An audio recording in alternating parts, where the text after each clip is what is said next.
I'm pondering. It's really interesting. It's really interesting to come to a session and not have known a lot about what it was that you wanted to dig into. I'm nervous now. I'm nervous. Why? Because is it going to be any good? Welcome back to In Residence. I'm Keith. And I'm Laura. Hey, Laura. Hey, Keith. How are you doing today? I'm doing well. How are you? I'm doing swell. How's the first week of the year going? Yeah, pretty good. Pretty good. I've been hitting the treadmill, getting my training runs back, kind of going. Yeah. So I got a question for you then. Yeah. Because I've been hitting the rower this week. Oh, have you? Done it twice. Nice. How far do you go, or long? Gosh. Like, what do you do? Depends on the day and what's on the. Call you out. No, it depends on the day and what else I have on the docket. Yeah, I'm doing like baby steps here, so Yeah. I'm like, well, I wonder what I do? she does. So I've been pairing some of my movement in my morning routine with like an 8 or 10 minute yoga session just for flexibility and stretching. And so what I've been doing is like a 15 to 20 minute row and then the yoga. I try and keep it within a half hour so it's doable and then I can get my journaling and planning in. I found that the clock on it doesn't go when you stop. No, you have to press it down and hold it. Press what down and hold it? If you press the button down. Yeah. Oh, I know what you're saying. Never mind. I got it. It stops timing you when you stop rowing. Yeah. And I'm like, if I was in the ocean, I'd still be going, man. Like, time this. You would. Doesn't count. Because I was trying to not overdo it. And so I was like, okay, well, I'll go for 5 minutes and then take a breather and just check in and see how I'm feeling. And Right. I'm like, the clock's not moving anymore. I'm like, Doesn't count. uh-oh. I'm just kidding. It's like if you don't wear your smartwatch or your Fitbit, the exercise doesn't count. Oh, I remember I'd be like, it has to charge. I have to charge it enough so I get credit. So I'm like, what am I doing? I'm trying to get so many steps in a day. It's just like a target to hit.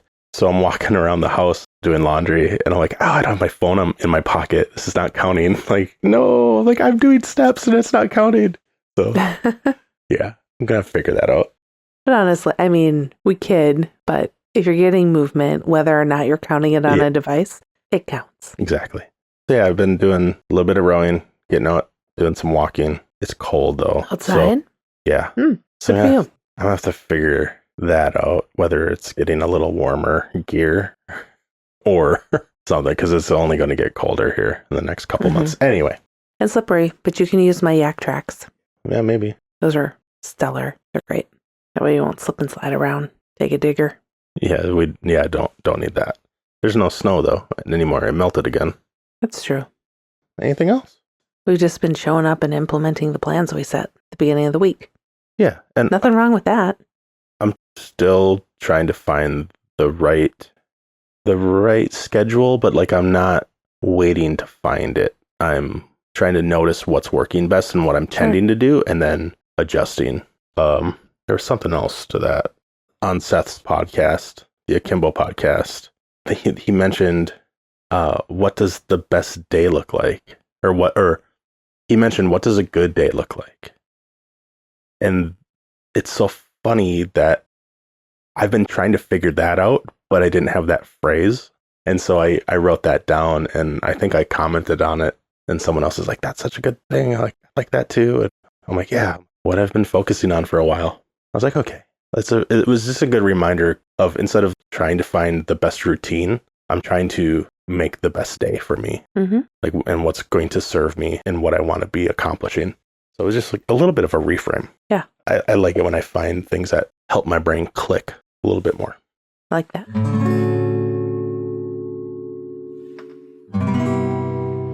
So Keith, you texted me this week and said, I think we should talk about this next on the podcast. I sent you a little thumbs up and you told me not to let you forget. Yeah. And I kind of forgot. So I'm glad I sent you that text. That's good. And so I'm going to hand it over to you this time and say, what do you want to talk about? So I was writing my morning pages and within maybe a paragraph, my mind went to a memory of college, a creative writing class, and the professor I had, Dr. Newhouse. And I wish it's a day that makes me wish we had the recording technology that we have every day now, because I wish that lesson could be shared like again, and it made such an impact that I remember, but I would love to be able to have other people experience it as well. And it was around, I don't know how I exactly got to this, but it was around like not stopping yourself from starting, things that we kind of talk about, not making excuses, not waiting, right? But it was a little more focused, and it was the punchline of it was really powerful and resonated with me. So I'm going to tell like a little story about it, I guess. Okay. So I want people, because I thought it was really, really powerful.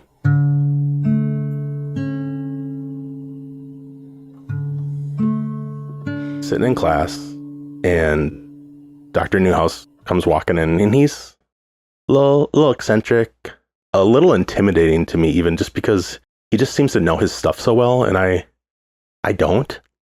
If you've talked to me or like seen my writings, like I've got self-doubt, right? We've talked about it, but I always felt like I didn't know enough. Even in college, and when I was supposed to be learning things, I thought I didn't know enough yet to learn the things, kind of. Okay. So he wasn't intimidating me. It was that I felt like I didn't know enough, kind of thing. But he was quirky, and you could tell he was creative, but he knew his stuff. It's that kind of thing. So maybe not quite intimidating, but like you could tell like he was rigorous, and he knew his stuff. So I liked him.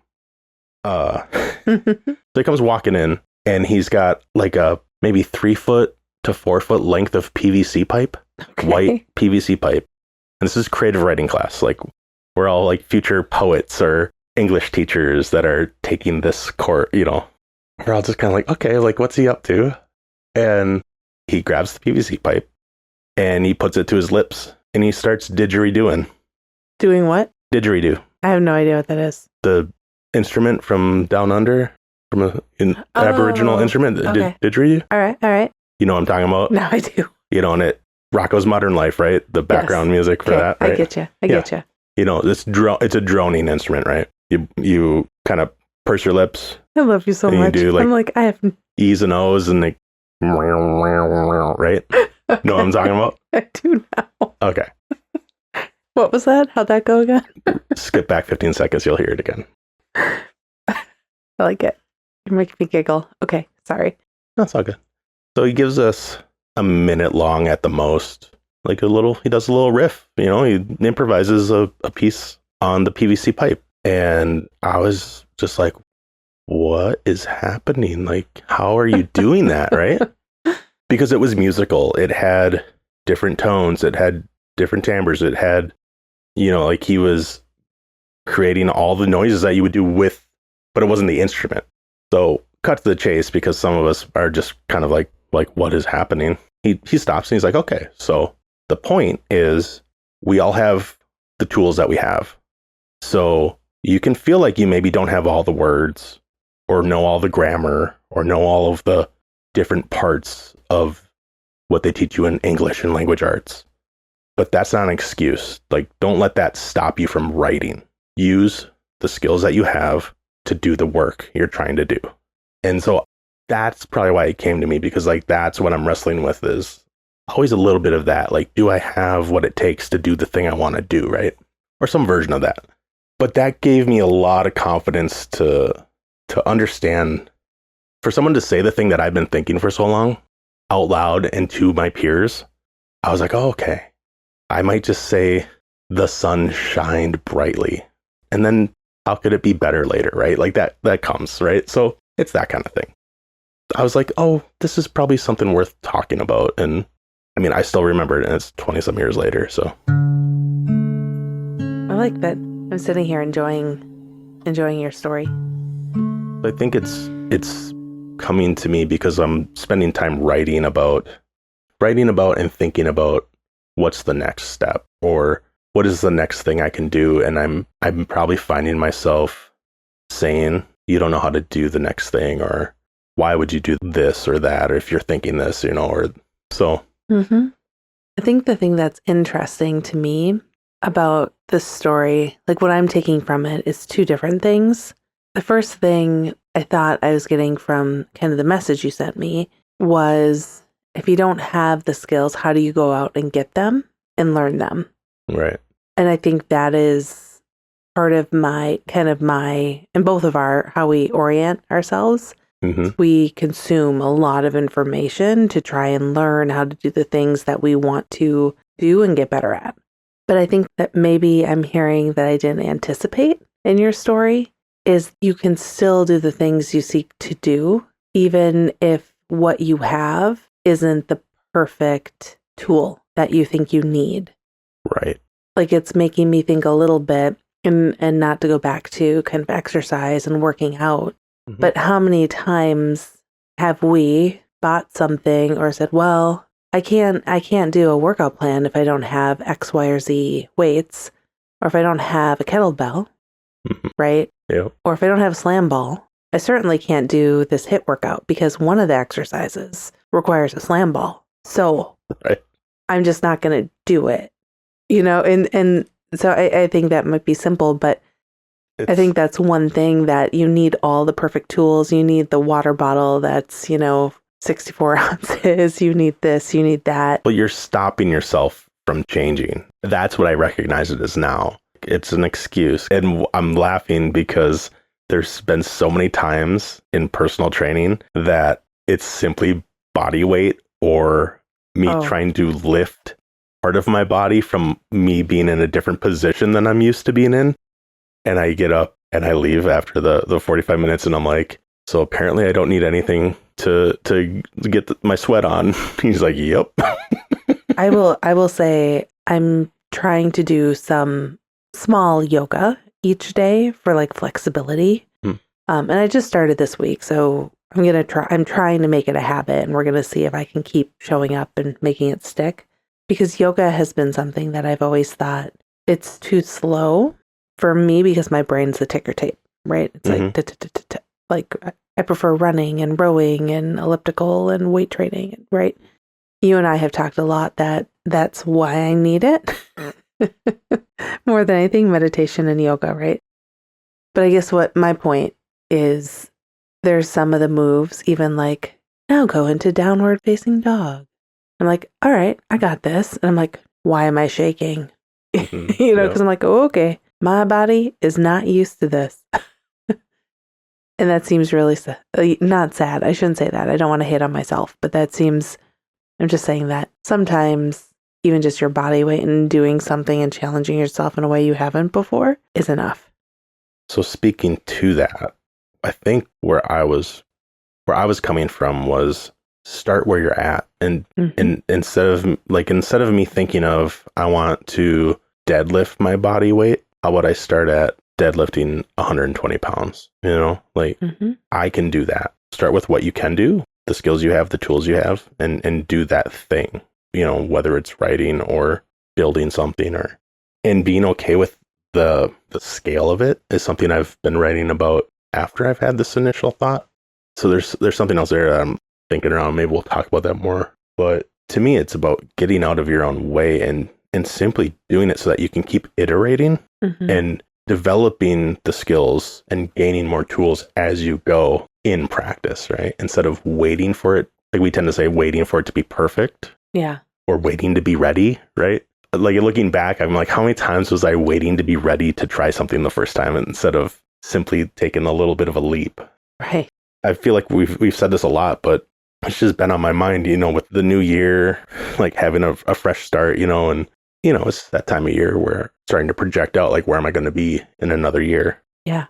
I don't want to get tripped up with, oh, did I share with you the other day on the calendar, did I say it in the last podcast even? I don't even know, but it's the long run is made up of short runs. Yeah, you did. Did I say that? Yeah. You did. So that's been on my mind too.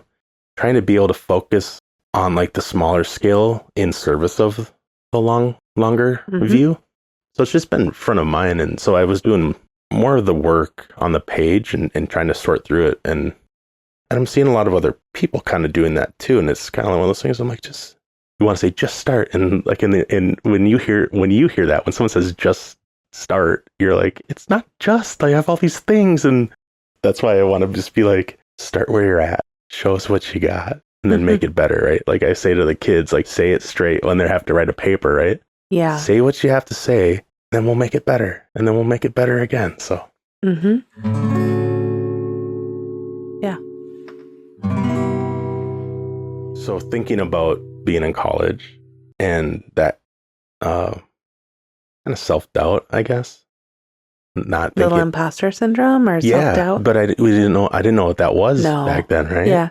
But it was exactly that feeling of, I haven't read all these books that all these other people have read. I feel like I've said this before, but so then going to another class and having like a writing workshop, and that's great. Like, sharing my work got easier. And I mean, it was a big part of all the classes and the programs. Generous feedback from your peers and stuff is really, really great. And people pushing you to get better. That's great.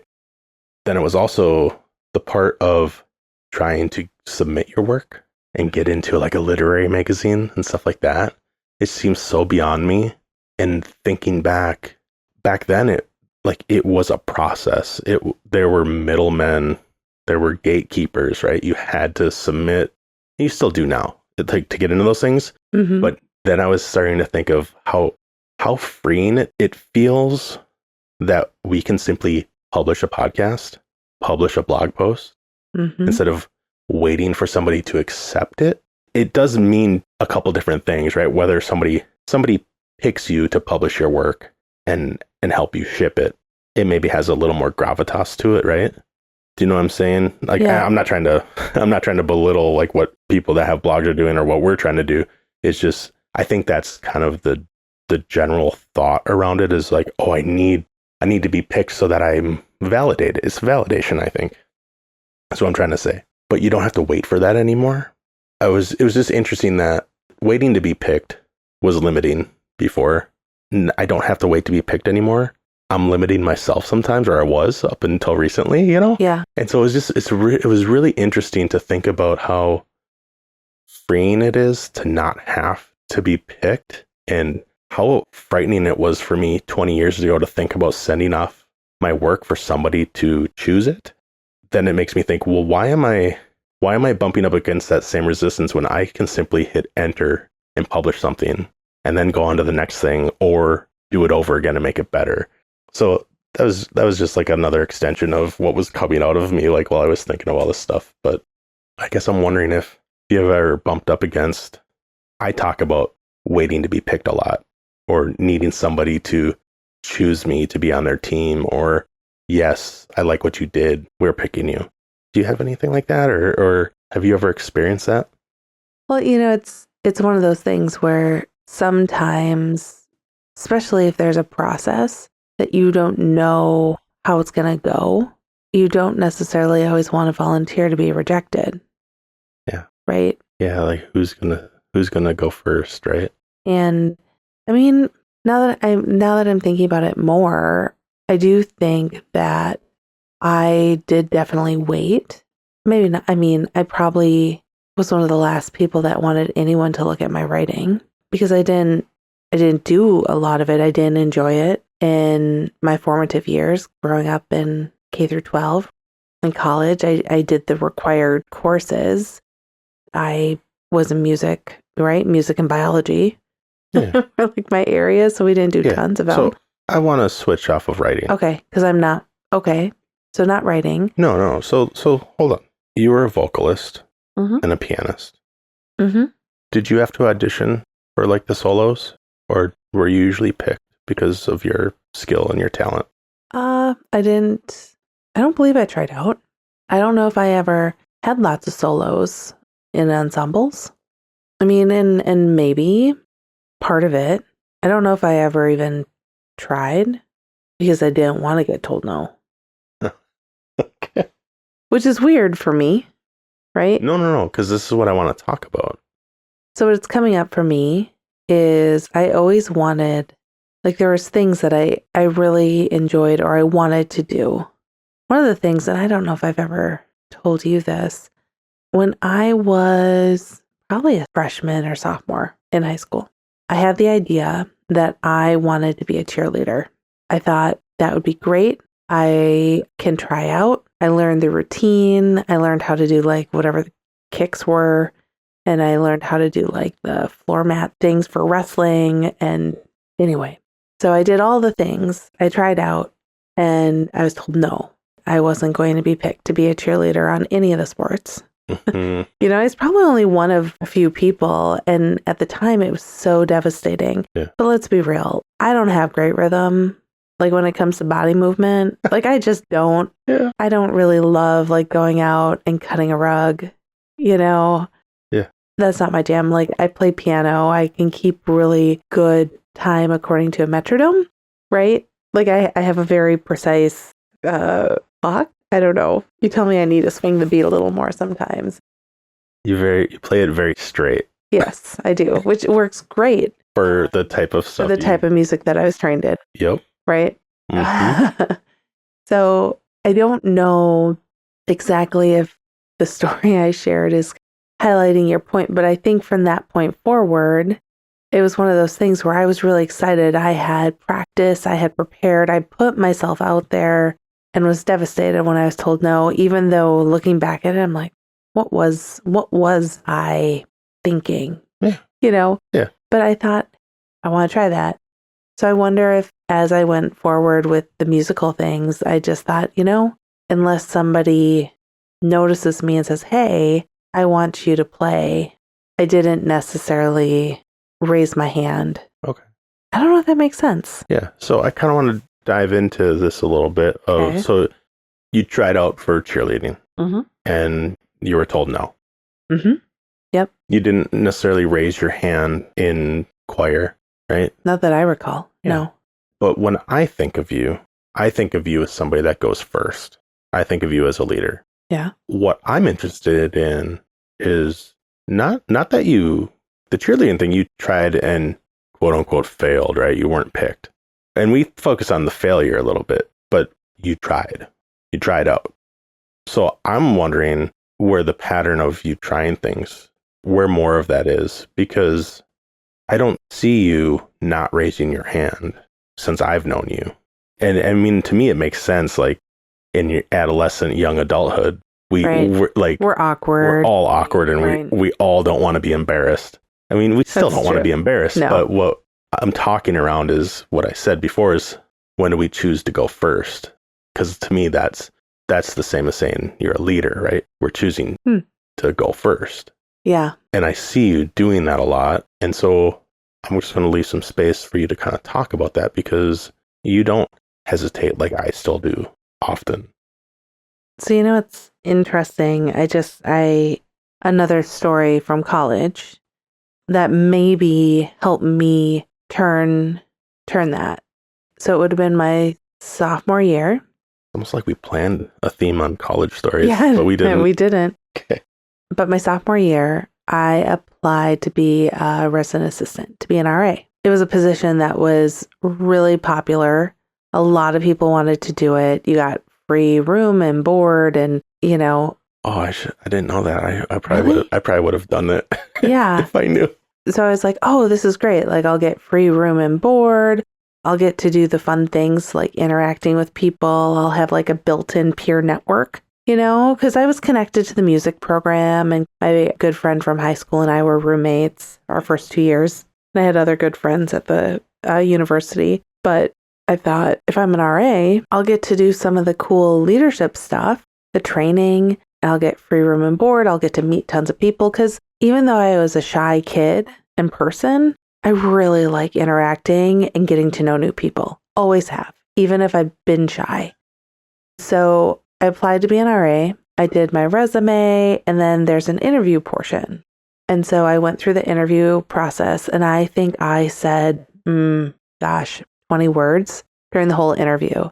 Somebody would ask me, so why do you want to be an RA? And I said, because it sounds fun or something. I don't even remember the words, but I barely said a peep during my interview. And I got a letter that said I was alternate. So I didn't get accepted to be an RA. I was an alternate. I was devastated because I really wanted to be an RA. I remember someone I knew that I think was one of the people that interviewed me pulled me aside and said, the way you showed up in your interview was not who I know you to be day in and day out. You need to let who you are shine. And so I remember hearing that, and I can't quite remember, but I know that I was an alternate. I was not accepted. Then there was this opening. It turned out somebody dropped out, or they decided they were going to go to study abroad, something like that. And so I was able to become an RA after kind of that disappointment and that mentoring conversation. And from that point on, I realized a couple things. I learned that I need to show up as me in interviews in a professional way, right? But I need to show up as who I am, because if who I am isn't enough or isn't right for the position, why would I want to be in that position? But I also learned I need to show up, and I need to share of myself, even if I don't know all the things, even if I haven't been an RA before, even if I don't think that I have anything additional to add than what I think I know from the RA that I like. That sometimes who you are is enough, and sometimes that's why you have time to figure it out, why there's training and why there's mentoring conversations after you kind of bomb an interview, right? I don't know. I think from that moment forward, I just thought, okay, I know I'm shy to some extent. I know I'm nervous about just being me, but I got to let that go, because I'm not getting the things I want by being timid and falsely timid. Does that make sense? Like, Well, so I was gonna, because I wanted to ask, like, what was stopping you from showing up as you? Why would you show up timid? I think some of it is because I always wanted to make sure I was showing up the way that people expected me to. And if I couldn't read the situation, I was more shy until you would just kind of shut down a little. Turn it off, I guess. Yeah. Dim your light. Yeah. Well, and I think I liked what you said. Let who you are shine. Yeah. And so that's why I was like, oh, you kind of dimmed yourself because you weren't quite sure how to show yourself, maybe, or yeah. And I think maybe that's it too, because when you're going through high school, and high school can be amazing and it can also be hard, like, right? I mean, there's these mixture of experiences. And so I think. And it can all happen in the same day. Oh, right. Same hour. Yeah. But I do think that there is like this thing where there's almost a survival mechanism where you protect yourself from disappointment, which is so weird because I'm saying it. I'm like, you talk about that all the time. And I was like, who cares about disappointment? Go out and get your dreams. But we're reflecting upon a time when, because I think it's helpful to just try to inspect maybe, because these things, they creep up. Because like when you were talking about being an RA and it was lighting you up, thinking about going after that and being that, then you were also saying, I didn't have all the skills, I didn't know, but that it wasn't stopping me. I was just gonna, what did I like from that RA and that one? And there's a huge correlation between what I was talking about, not having maybe all of the writing skills I felt I wanted to have. Because I think the same things creep up when we're starting different projects, right? Yeah. I think from that point forward, I really found the thing that I felt like I was good at: developing community, connecting with people, understanding how to create an environment that people want to be a part of. Before that, I was going after things that I thought were going to make me happy, perhaps, like cheerleading, right? I thought, this is going to be great. I'm going to be able to go and make additional friends and things you think you're supposed to do, kind of, right, versus go to the football games, be on the sidelines, versus the things that light you up. Exactly. Yeah. But I wasn't a dancer, right? Like I don't know. You didn't know me then. Didn't but know you back then. I mean, what you know now, I wasn't a dancer, right? I love you're like, I'm not saying anything. I think you got a little rhythm. All right. You just I got some rhythm. don't always explore it. Oh, and even thinking, thinking about even like tennis. Like I played tennis through high school and I played 1 year in college, but I wasn't that great at it. Yeah. I lettered in it but I mean, I was barely. So there's a big thing right there. I wasn't great at it. Why does that even have to be part of that sentence? You liked it, right? Oh yeah. Yeah. I mean, that right there is like, that's something. I should probably have more questions about that, but about tennis and why. I did tennis, right? But I wasn't great at it. Like the qualifier, right? That why can't you simply play tennis and it's okay that you're not the best? You're enjoying it, because I had the same experience with hockey. Sure. I wasn't a starter. I was captain of the JV team, but even as a senior, I wasn't a starter on the varsity. I learned some things through that, but And you enjoyed it? For the most part, yeah.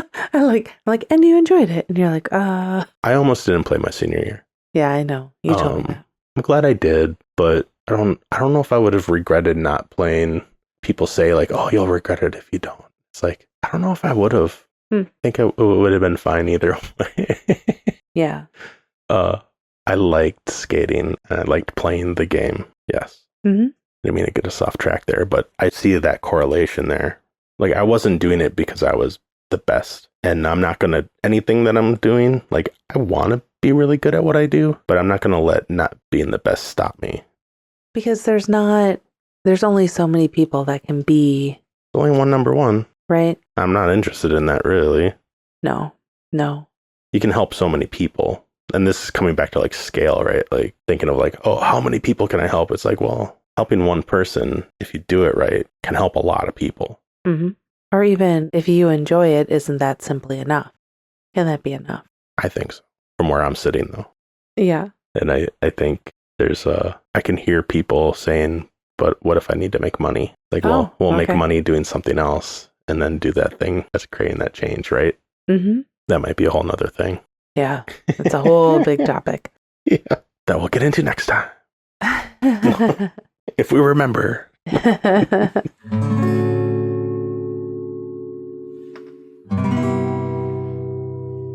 I'm thinking through the idea about how do you work with what you got. I'm thinking a little bit about when we first moved into our house. Mm-hmm. We didn't have any flower beds. Now I feel like sometimes you look at houses that are being sold and they've landscaped the front yard, all like this beautiful work already, planted trees and did the grass, and we were just getting married and just starting out. So anything that we could do ourselves, we did. Yeah, we seeded the yard. Huge rainstorm came and washed out, so we had to like buy dirt and fill it back in and reseed it like on half of the house. We didn't have gutters yet. And live and learn. Exactly.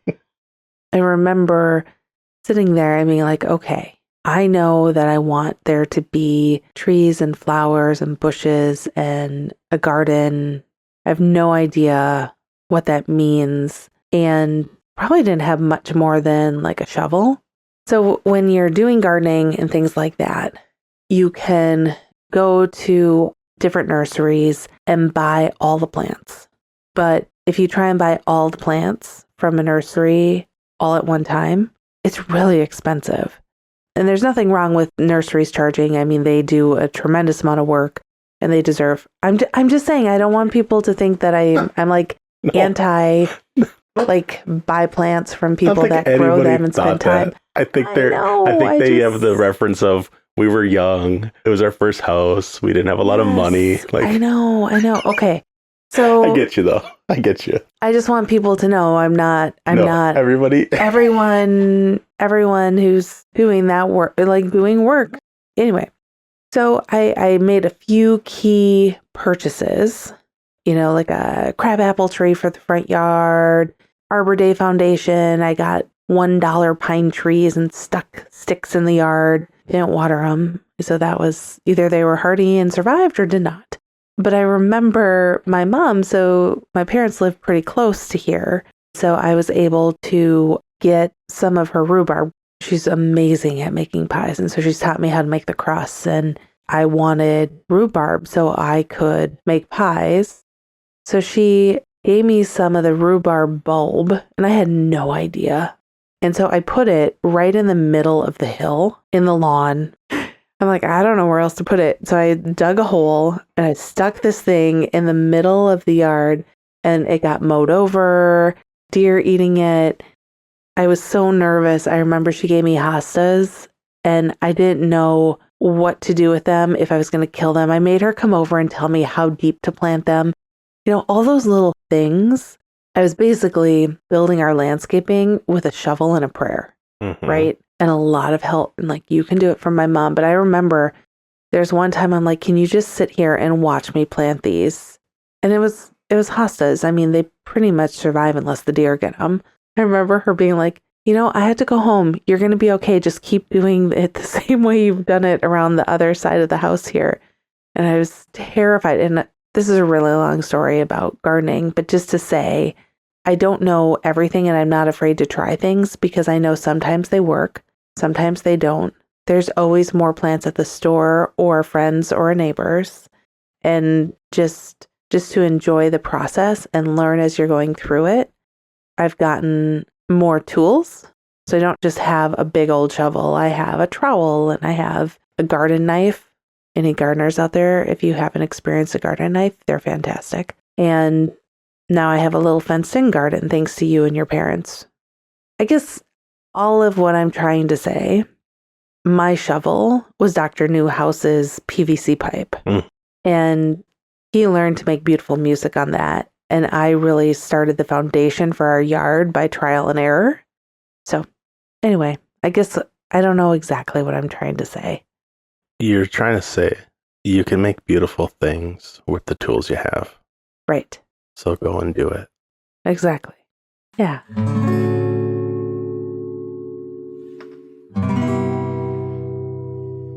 Is there anything you want to talk about, things that you've been engaging with this week? The fun thing that we started was the final season of Billions. Finally. It's the final season? No. So I thought you were like making us Brian wait so long. No. It's so good. It's really good. You might have mentioned it before, but I know I've mentioned his podcast, The Moment, before. It's one I absolutely love listening to. So Billions is great. It's well written, amazing acting. And I was giggling because I was just in awe of how well written the dialogue was. It was so natural and it's so fun to watch. Got me all jazzed up. And anyway, that's what I got. How about you, Laura? Okay, so I got a lot of books for Christmas, and everyone has been posting their best books that they read in 2023. Somebody I saw actually did like a Sweet 16 bracket. And so I have been cultivating my book reading list going into 2024. I started reading one that won somebody's Sweet 16 bracket, Lessons in Chemistry. So I'm only a couple chapters in, but I've been reading so many nonfiction leadership type books and development books that I wanted something that was like, I'm sitting on the beach even though it's January in Wisconsin. That was a really long answer to say I dig books. Awesome. Anything else? I don't think so. Let's wrap it up. Sounds good. All right. Thanks, everybody. Bye. Bye. I think that's fine. That's good. Okay. Thank you. Mm-hmm.